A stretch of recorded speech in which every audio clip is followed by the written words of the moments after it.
And my captions. Girl, here we go. All right.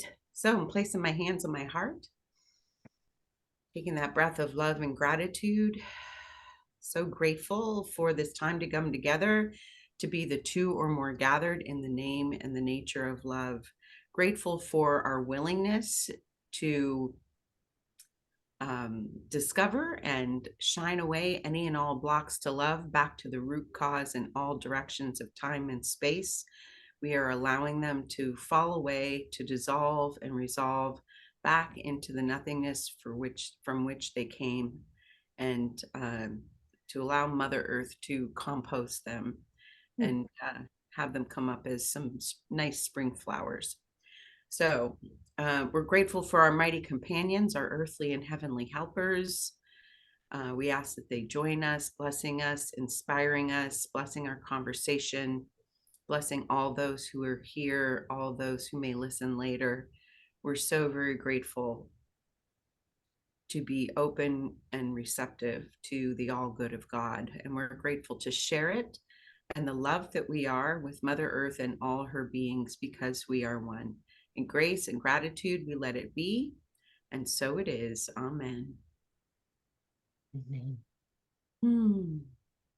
So, Principles of Miracles, 48 through 50. And I'm going to start us with 40. I think this is 49. No, it's still in 48. Okay, 48 on page 47, paragraph 13. And I know he was talking about sexual impulses here, but I read it and I had this like V8 moment of, oh my gosh, this applies to all forms of addiction, to all impulses that are not healthy. So I took the word sexual out, so that because my impulse that is unhealthy still is with food. So this is how I read it after I did that. How can impulses be directly translated into miracle impulses in a situation where you experience inappropriate impulses? Know first that this is an expression of fear. Your love is not perfect, and this is why the fear arose. Turn immediately to me by denying the power of the fear and ask me to help you replace it with love. This shifts the impulse immediately to the miracle impulse and places it at my disposal. Then acknowledge the true creative worth of both yourself and the other one, in my case, which is food. This places strength where it belongs. I don't know. When I read it the first time, that's how it immediately hit me. So that's where I'm starting us with. Any impulses, even if it's just my attachment to my judgmental thoughts and to my wanting to be right, it's still an unhealthy impulse that I'm willing to shift, or willing to be willing in some cases. So, anybody else have anything that they would like to share about the reading today? Carla. I'm sorry, I was late coming out. What was your reading? We are reading 48, 49, and 50, starting on page 44 and going through to the end of page 53. Oh, you just muted yourself, sweetie. What were you reading when I was reading on page 47, Miracle Principle number 48, paragraph 13. The paragraph reads, how can sexual impulses be directly translated into miracle impulses? But I was saying how when I read it, I was like, this is a this is a like a pathway to releasing any unhealthy impulses of any kind, including addictions, even addictions to wanting to be right or addictions to having a judgmental mind. So, anyways, that's where I started us off. Anybody have anything to share about that or anything else? Yeah, that was really helpful, Linda. Thanks. Yeah, I you're hadn't, yeah, I hadn't thought of it that way, but that makes a lot of sense to me. Along with just handing everything over to Spirit's guidance, then everything takes on a new meaning. yeah. But I feel like the looking at it as if I am trading my unhealthy impulse for a miracle impulse. I think that's where it feels so impactful in my brain at the moment, in my heart. Anybody else? Go ahead, Paul. I was I was mystified today by today's lesson, and I wrote it out to ask myself all day, what is my salvation, Father? What is my salvation? Yeah. And I have been having these issues with my teeth, that I had them all pulled, and then one thing after another, I've had issues with them. And I could hardly even put this in. It hurt so bad last night.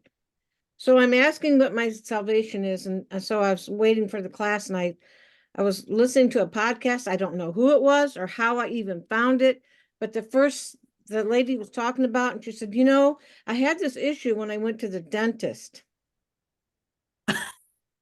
And she said, I just went in there instead of with fear, with love. I don't know where that came from. I don't know who the lady is. I don't know what it was all about, but when I put this partial plate in today, it did not hurt.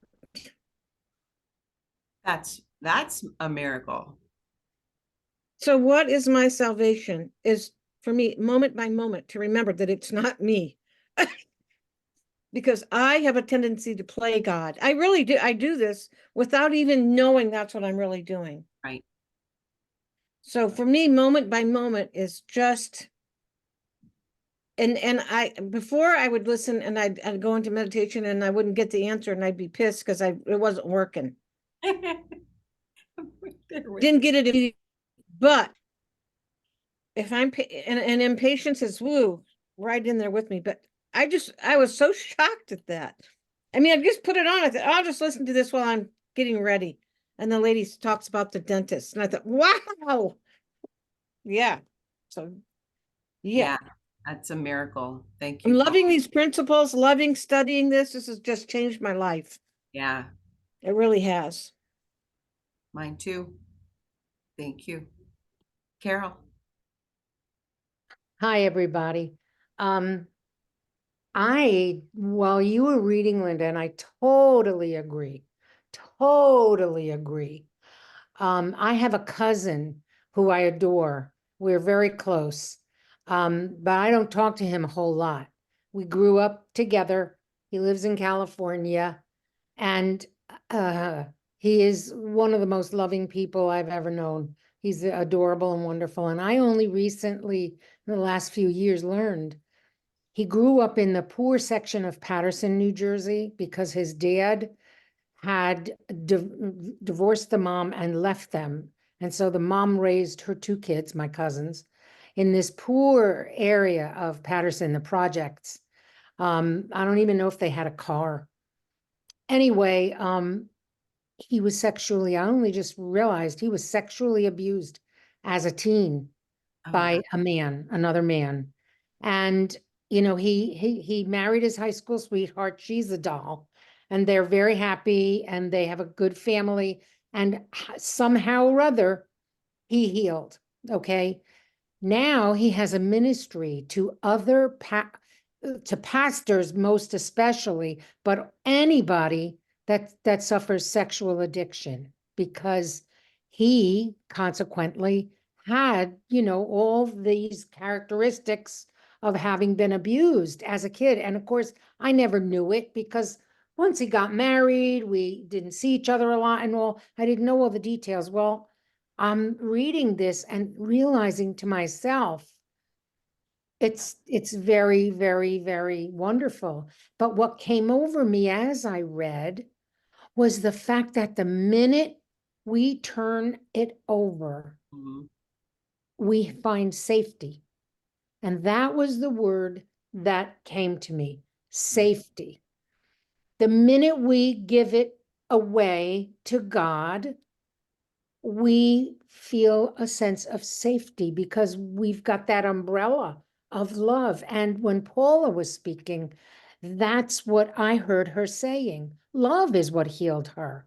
She loved herself and she took that mantle of love upon herself. And in that energy, she was able to succeed in whatever she was trying to do with which put the plate in her mouth. Love is everything. It's Mhm. just everything.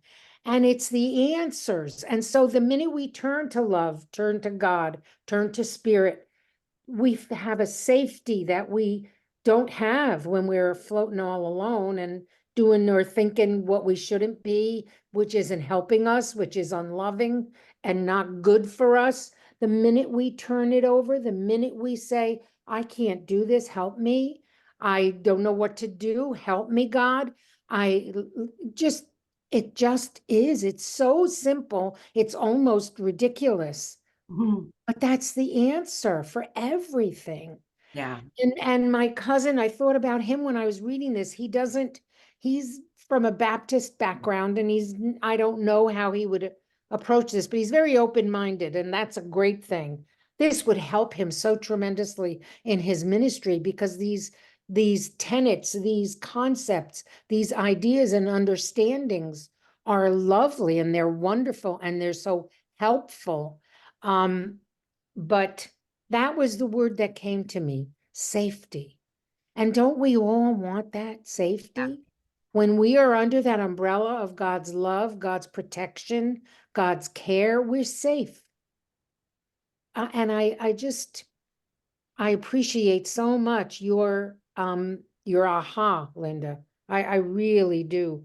Because yes, I have food issues as well. I am healing and I'm doing much, much better than I was. Yeah. But I have the same because it's long standing. It's from when I was probably first married. And I was married almost 55 years, so figure that out. But yes, so I just wanted to share those couple of things with you all and thank you for your aha. I appreciate it very much. Yeah, thank you, Carol. And thank you for what you brought to mind. And I'm so grateful that your cousin has been able to heal. He's got a ministry that's growing by That leaps and is bounds. so And cool. yeah, he's just the sweetest person. His family adores him. He's just one of those, my daughter would say he's a soft landing. Do you Yeah, understand that phrase? He absolutely. just is. And my husband was that way. Yeah, And so people that are like that, he's not judgmental. He's not, even with his Baptist background, I think he's probably outgrown a lot of that. But yeah, that's who he is. So he's easy to talk to. He's soft in the way of receiving whatever it is that people are saying. And of course, and I said to him, you do realize, don't you, that your life purpose, you didn't know it when you were however old, 13, right. whenever whatever happened to him happened. But here he is now, he's my age, and his ministry is about 5 or 6 years old and growing exponentially. I said, this is your purpose. This was what God, I mean, yes, he did other wonderful things, but this is because especially pastors who are terrified, who are they going to share with? Who are Yeah. they going to go to? It's just not easy. And so that's what I thought of. He's the person I thought of, but that word safety just came to me so clearly because it's what we all desire. we all want to feel that all the time. Yeah. So thank you. Love you guys. Thank you. It also brought to mind the conversation that was had in Sundays with Spirit this past Sunday. Oh my gosh, I can't remember her last name all of a sudden. Her first name is Bo. I think she's been here with us. Anyways, and she was talking about how she was brought up a pastor's daughter and sexually abused by her father, and how she had to come to a realization that she had to forgive him and have compassion for him in order for her to really heal from that. And she was able to do that using the principles of A Course in Miracles, because it is really so important for us not to see anybody as a sinner. They're just a cry for love. Even the people that seem to perpetrate the most heinous acts. And that kind of brings me to the other thing that I felt so strong about was on page 48, near the end of 15, all the way through 18. So I'm going to read a lot, sorry, but it's just, this whole section just kind of blew my mind. So he said, note that Freud's notion of sex was a device for inducing relaxation, which he confused with peace. How many times do we confuse relaxation with peace? And then in 16, the miracle, on the other hand, is an energizer. It always strengthens and never depletes. It does induce peace by establishing tranquility, which is that safety that you were talking about, Carol, not relaxation. It enables both giver and receiver to enter into a state of grace. Here, their miracle-mindedness, not released from tension, is restored. Tension is the result of a buildup of unexpressed miracle impulses, which is like, that is why I have to dance. That is why I have to dance. I have to express through my creativity, and that's what I do. This can be truly abate only by releasing the miracle drive, which has been blocked. Converting it to sexual libido merely produces further blocking. Never foster this illusion of yourself or encourage it in others. An object is incapable of release because it is a concept which is devoid of creative power. The recognition of the real creative power in yourself and others brings release because it brings peace. The peace of God, which passeth understanding, can keep your hearts now and forever. And then in 18, remember that you who want peace can find it only by complete forgiveness of yourself and others. You never really wanted peace before, so there was no point in knowing how to get it. This is an example of the need to know principle, which was established by the Plan of Atonement long before the CIA, and that just cracked me up. No kind of knowledge is acquired by anyone unless he wants it or believes it in some way he needs it. And I had an activation session with somebody, mine had just been yesterday, and she said that she wanted to be an undercover agent for God. And I thought, that is brilliant. That is brilliant. So we don't have to like throw in anybody's face the teachings of A Course in Miracles. We just have to be a demonstration of love. And that's how we get to be an undercover agent for God, expressing our love and expressing our miracle impulses and expressing our real creative power. So, yeah. Yeah, I love this section. Miss Carla.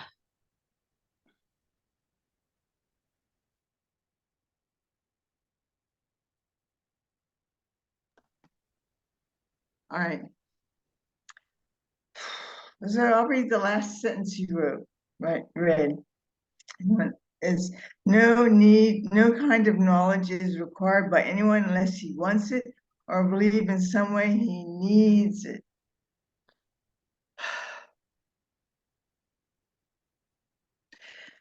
That's what I've been told lately, is that we get what we need and not what we want. And it's not that we don't decide what we need. It's the higher self, it's God, it's truth, it's love, it's whatever. I want to go to the paragraph 20 in that section. I skip one. A need implies lack by definition. It involves the recognition, conscious or unconscious, and at times, fortunately, superconscious, that you would be better off in a state which is somehow different from the one you are in. Until the separation, which is a better term than a better term than the fall, nothing was lacking. It meant that you had no needs at all. If you had not deprived yourself, you would never have experienced them.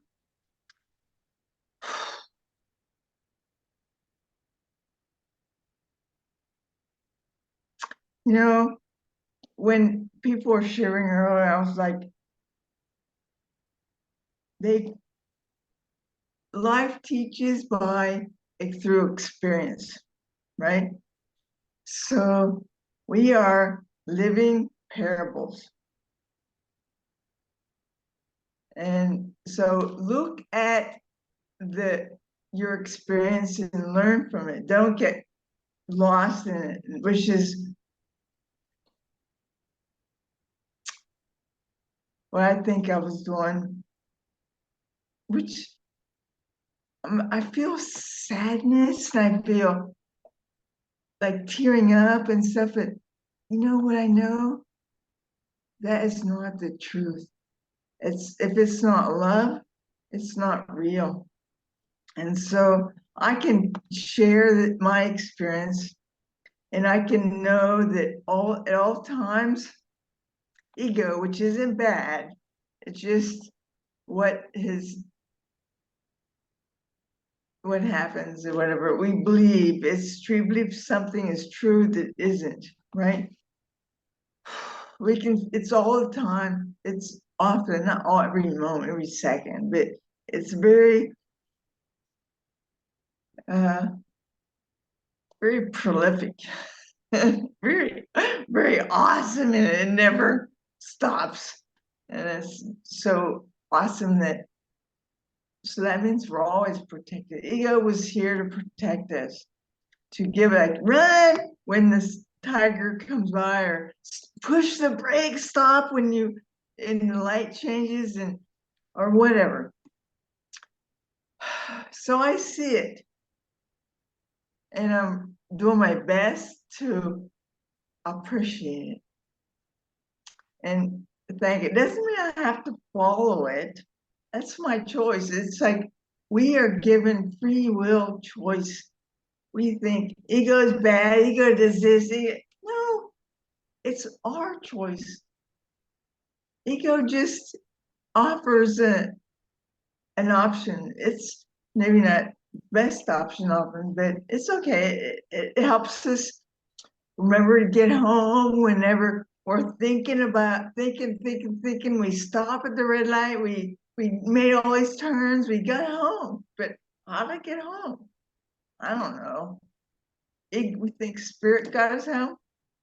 No, ego got us home. So I want to share my living parable that I realized.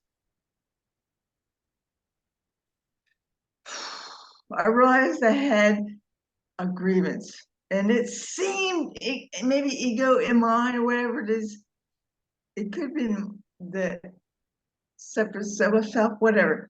That it was a righteous. It was righteous. It was, I had a reason why.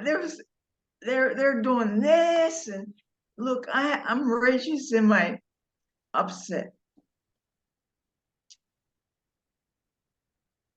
But grievances are never righteous.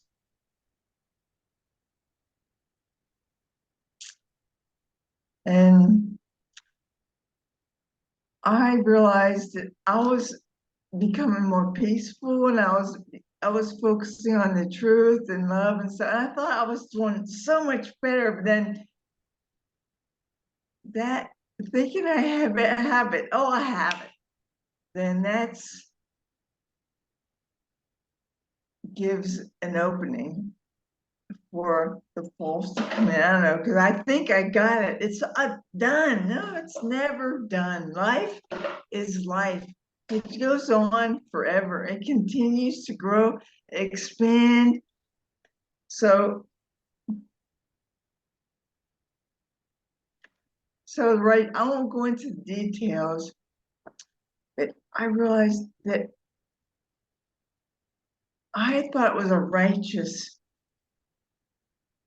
upset. That they look what they do. But here's the truth.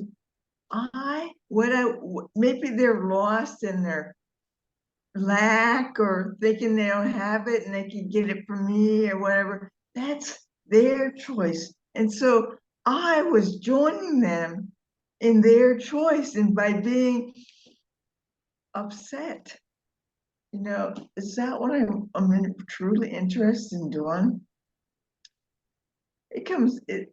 This is my third day of realization, and the first day was so peaceful. The second day, something started getting their hooks in to get me going off in the thinking, and believing what I see. That love is all it's real. You don't see truth, you feel it. And how do you feel it? You feel it when you're peaceful, when you accept that however the world is, everybody is on their own path of realization. They get to choose, just like you get to choose. They have the same freedom we have. Now, our freedom is how we respond to that.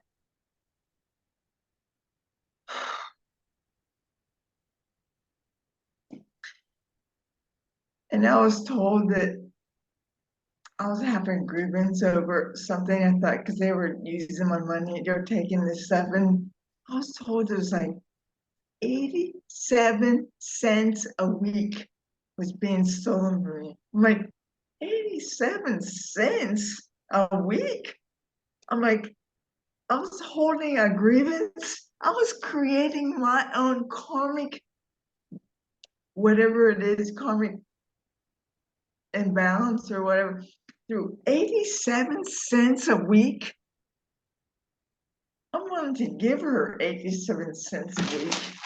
I don't want that. I'm not interested in having that upset, that grievance, that righteous grievance. And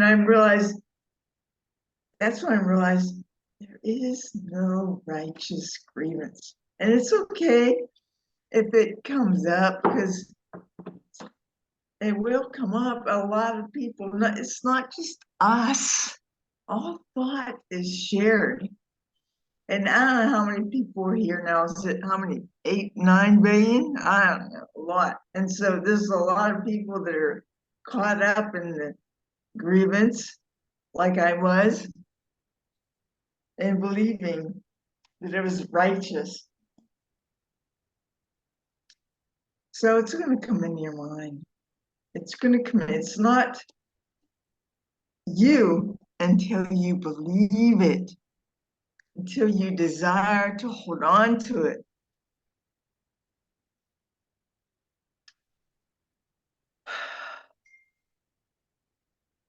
I'm so grateful. I can say I'm grateful for and because. I'm just grateful. But since we have to use words, I'm grateful for what appears like the struggle. Because if everything was pristine and wonderful and peaceful all the time, then I wouldn't be able to choose it. I wouldn't have a choice, really. It'd be done and I'd be stuck in this illusion. I think it was something like in the course it says, don't look at the fear, but look at what brought about the fear. Because if you want to have the fear taken away, then you're lost in the illusion, because it's already been taken away, and it's the fear that shows me that I am choosing something that isn't true. Something,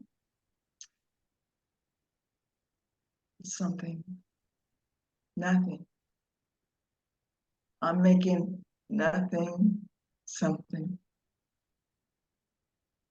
That is what I'm creating. We're all made in God's image, not because God has 2 eyes and 10 fingers, but because we are creators by God. And that's what I was creating. And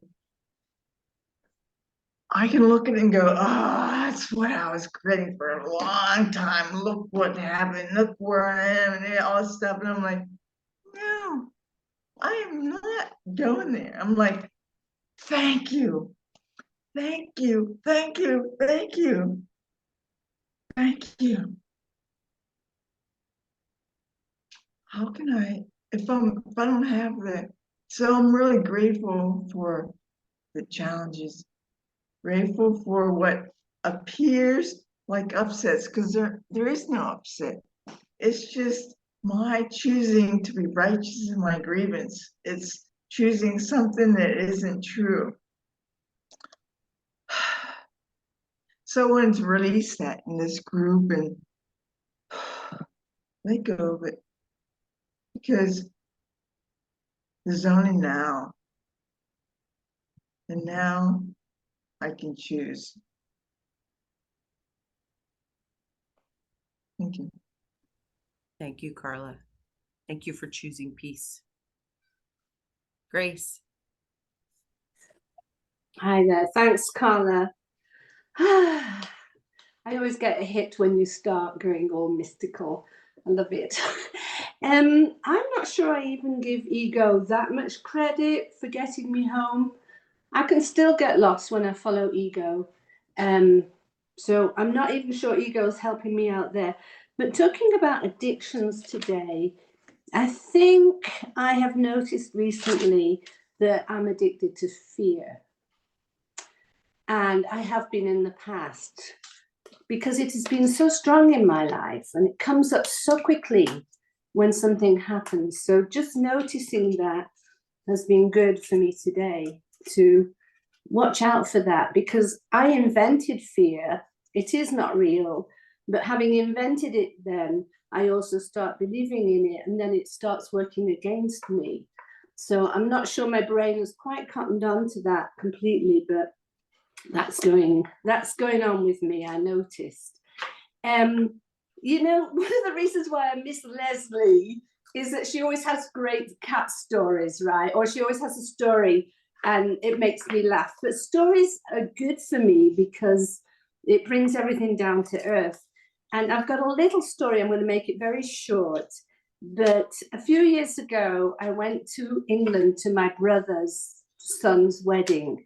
Now, going to England, it's a hell of a long trek. It's expensive. It's uncomfortable on the plane because I'm not in first class. You have to rent a car, hotels, drive on the English roads. It's not easy, and I had to get up to the north of England. I get to my brother's son's wedding, and it was nice. I didn't get the chance to speak to my brother, but the next morning I called him, and I'm feeling all kinds of stuff coming up right now. I called him and he had left to go on holiday with his wife. And I just burst into tears. I just felt so disrespected. And it was like, that was kind of not unusual for people in my family to behave like that. When I say I spent thousands of dollars coming to England, I'm not exaggerating. Apart from the fact, do I really want to go and all that stuff, I put all that aside, and I thought, if my family is important to me, make the effort, do it. So I was pretty upset, I have to say. And so recently I've been feeling like, wouldn't it be great? I've got 4 brothers. If we could all get together in the pub and just have a laugh and a joke, forget the past, forget what our parents did, and forget the grievances that people are holding against each other. Now, my brothers are not speaking to each other apart from the odd one or two who occasionally speak. Anyway, so I put this out to one of my brothers. Wouldn't it be great if? And he said, well, why don't you make the first move? So my first reaction was, well, holy moly, I think I did make the move, and look what happened. I had to leave that behind. And I said, yeah, so I'm thinking about going to England again, and we talked about it. So after that, I found my brother Steve. He's the one who went on vacation when I just got to England. He doesn't usually bother to talk on the phone. It's usually his wife. And he usually just, if he does talk, he talks about himself. He shows no interest in anything else. And, you know, he was great. We talked for about half an hour. I put out this idea, well, maybe we can get together in England. And he said, well, they're not very active anymore. But he said, if you get to London, so London to the Lake District is about 5 hours drive, maybe.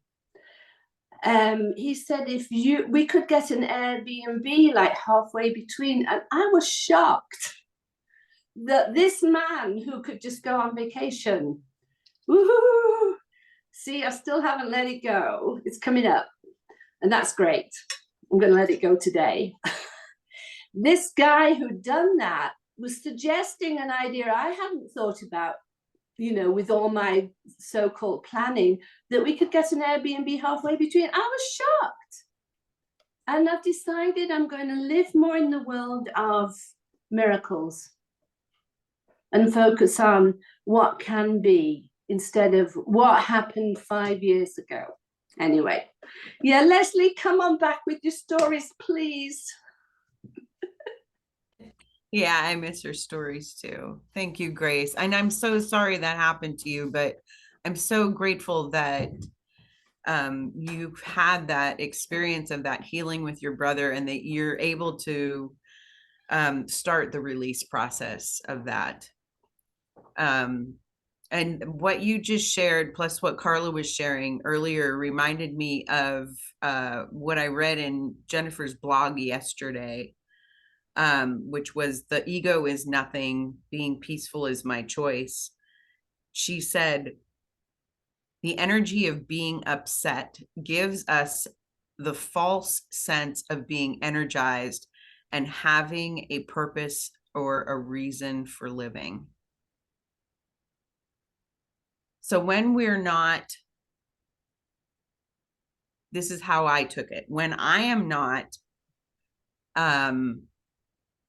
living my life, when I'm just watching it go by complacently, then I'm going to, my active imagination, ego imagination, is going to create instances for it to try and hook me to be upset, because I'm not actively living my life, living my purpose. And I'm really interested in living instead of being upset. So, you know, when I look at it that way, it's, again, it's another instance of an impulse that is not healthy. So that we're healing today. We're healing all of this stuff today.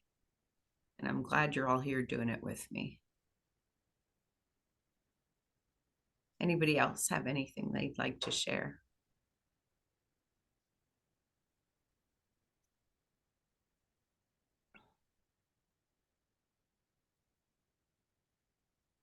Well, let's see.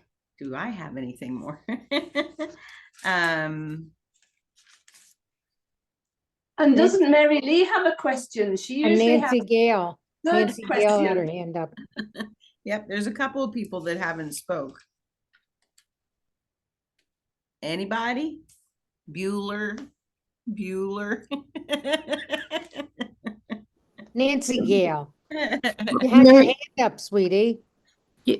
Mary Lee, did you want to say something? Well, I saw Nancy Gale's hand, and right now I'm holding. Okay, all right. I've had a lot of realizations. They just keep coming and coming and coming and coming. Like, and the one that came to mind right at the moment. I'm sorry I was late. Okay. So I trying to figure out what you guys were talking about.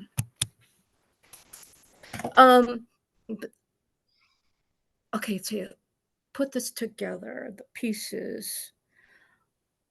Jennifer has said to her a couple of times, twice at least, that I remember over the last 2 or 3 months, I've heard her say, I think she was talking to me, that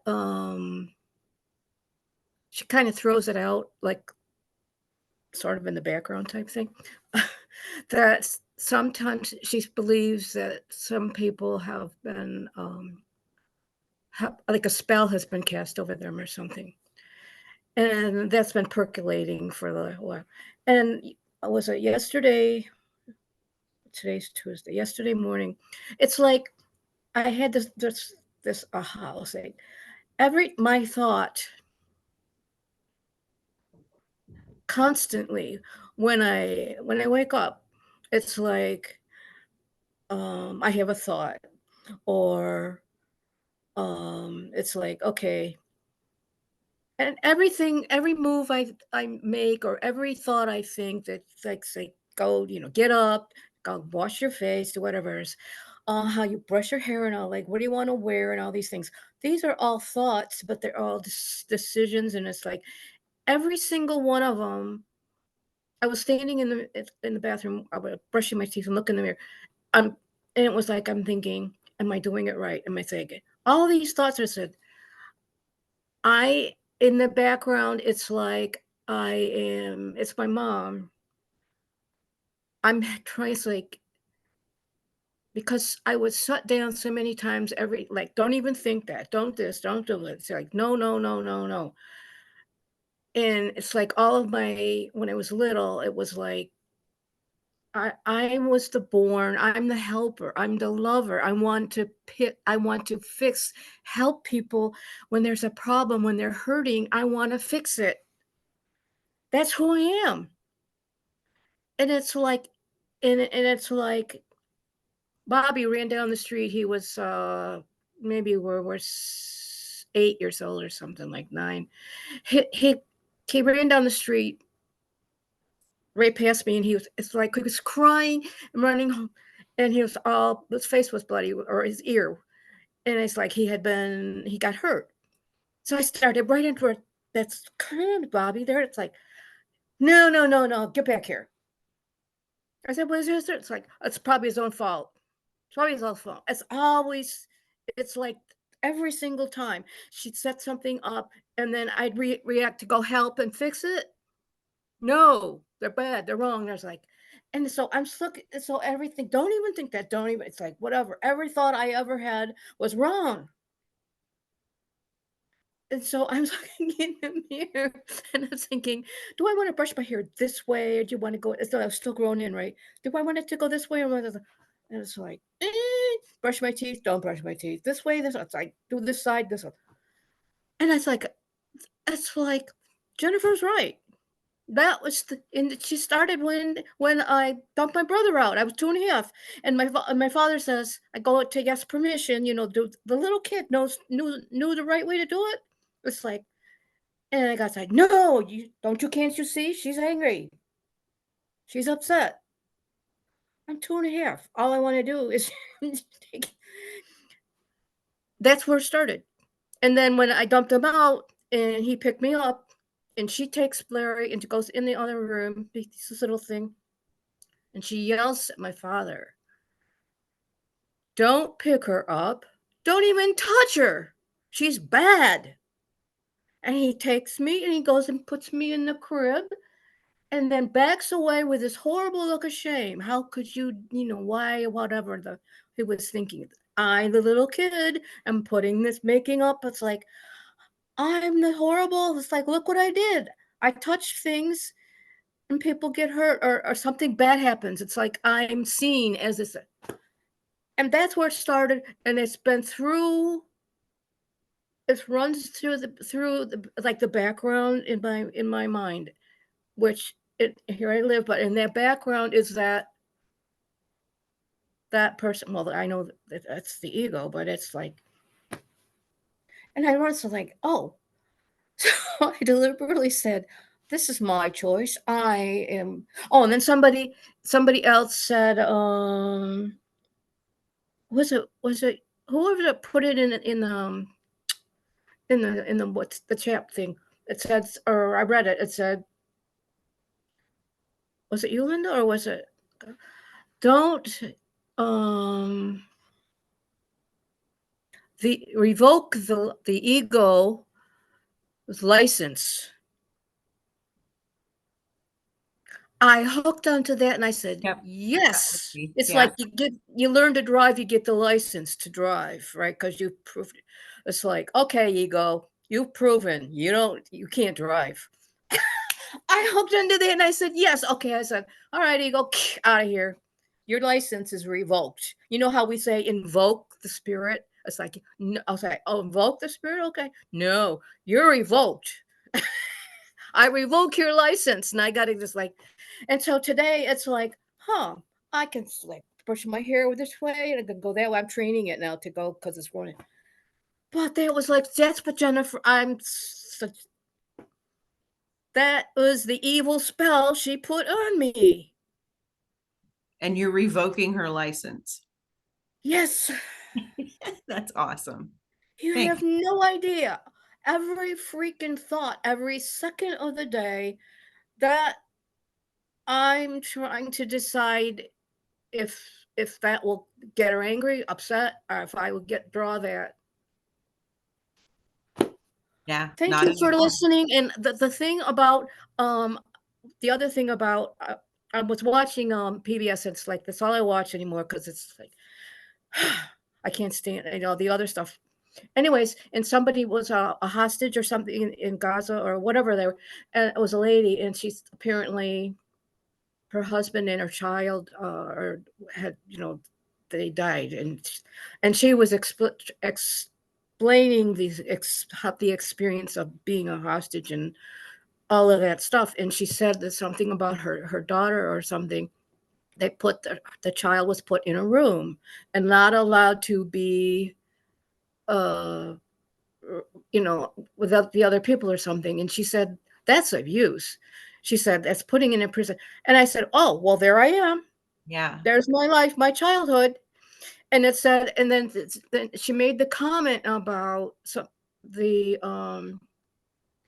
not being able to express their pain or whatever it was and being heard. Yeah. I said, well, yeah, well, I lived that way. And all these things are coming, these little pieces, they're all coming up. And they said, beautiful. Yes, you're right. You're right. You're right. You're right. Yeah. I'm done. Gail. Thank you so much. Mary Lee. Well, thanks, Mary Lee. Thank you. Your turn. Go for it, lady. Oh, well, I've gotten behind in the reading, so, Okay. but I thought this, just in what I have caught up with, the sentence in 23, number 23 on page 50, and it goes into 51. The very last part, you cannot operate or behave effectively while you operate at split levels. Right. And that speaks a lot to me because I feel like I often have done that. And probably a lot of us have, but at split levels, to me, I can think of almost every circumstance in my being in this world Mhm. where I'm not clear and following an intention that doesn't include this being split. When you talk about old family members and so forth, I've been mindful, especially recently, of many dreams about my past. These are real dreams, sleep dreams. You wake up, yeah, I dreamed. I have quite an active dream life. And dreaming about others in the past, neighbors or family, the farm community where I was raised.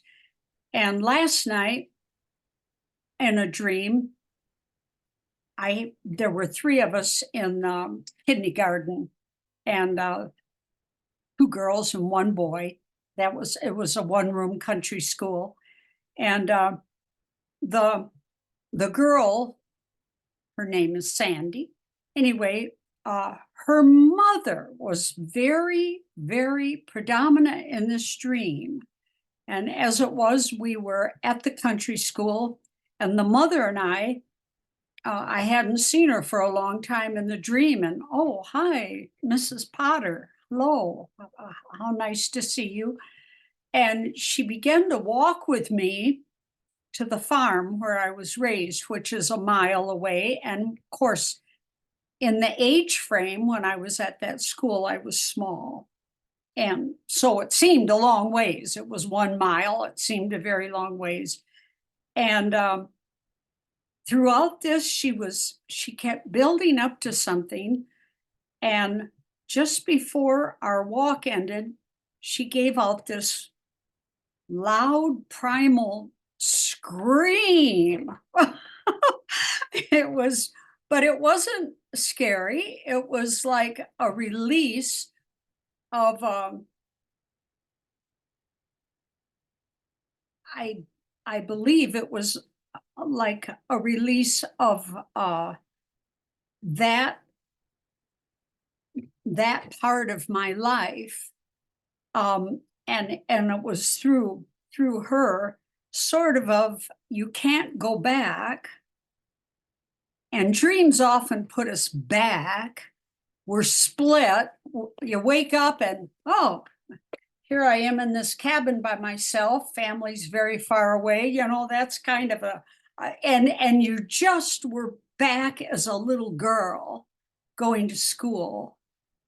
And so I think that sentence of, if you're operating at split levels, if you're not growing, if you're still having the primal scream as a child that things maybe aren't different, or you don't feel more free, or you don't have the knowledge of how is this possible, and all these, you feel at split levels.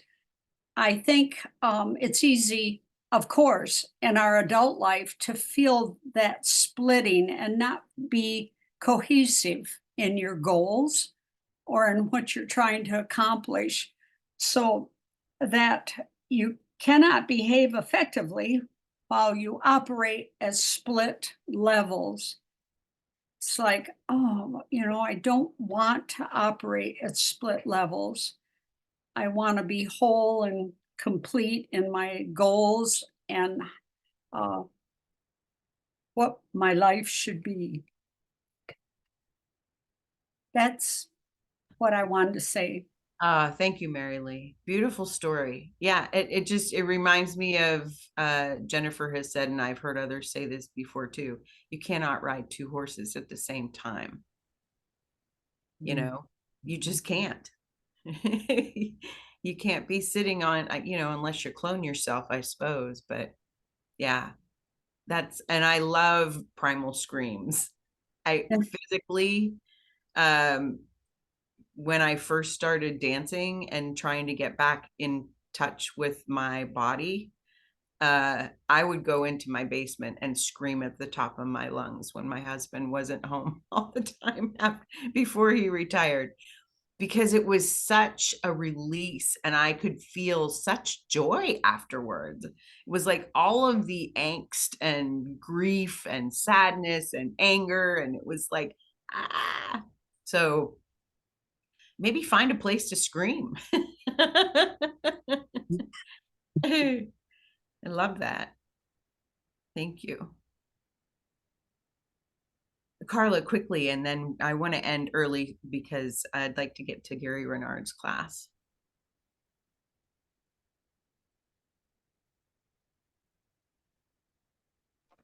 There you are. I just this book is it has so much. You could spend one miracle of a day. It'd be amazing. So I'm on 50. The miracle compares what you make with the higher level of creation, accepting what is in accord as true, and rejecting discordant as false. Sometimes I'm like, yeah, but what does that mean? So I read on. All aspects of fear are untrue because they do not exist at the higher creative level, and therefore do not exist at all. To whatever extent you are willing to submit your beliefs to the real testability, to that extent are your perceptions healed or corrected. In sorting out the false from the true, the miracle proceeds along these lines. Perfect love casts out fear. If fear exists, then there is not perfect love. But only perfect love really exists. Therefore, if there's fear, it produces a state which does not exist. And it feels so real sometimes. The tension, the tightness, the fear, it's just an option. Yeah. I'm realizing it's just an option. I can choose to go that route, or I can choose something else. And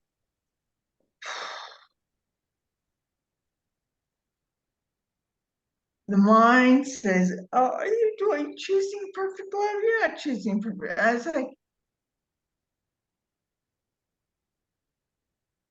at some point, I will. Maybe not yet. I'm having wonderful opportunities to learn, to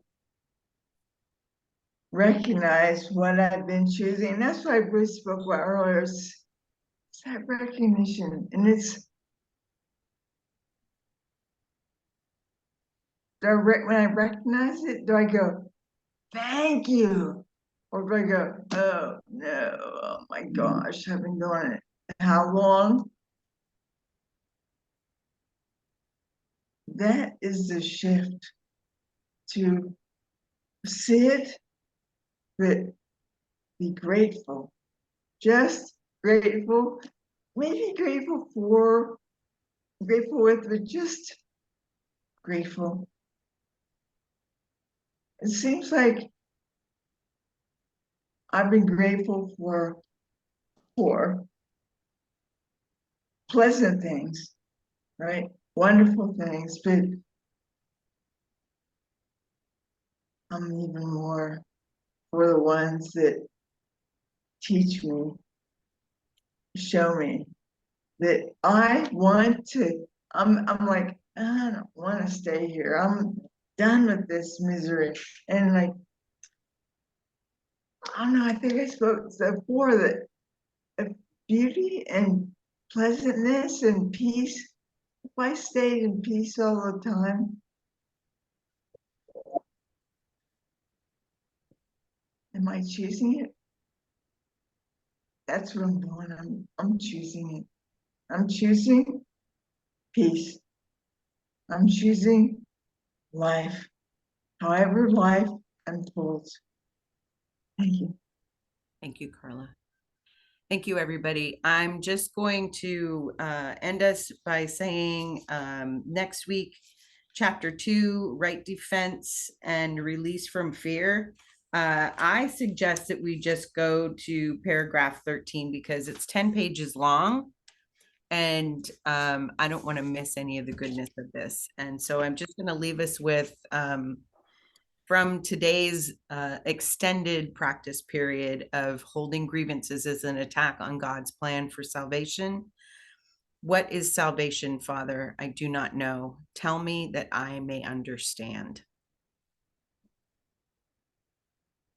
Thank you, everybody. Thank you for letting me end quickly. Have a Thanks, good day. Linda. You're Enjoy your welcome. time with Gary. I will. Bye.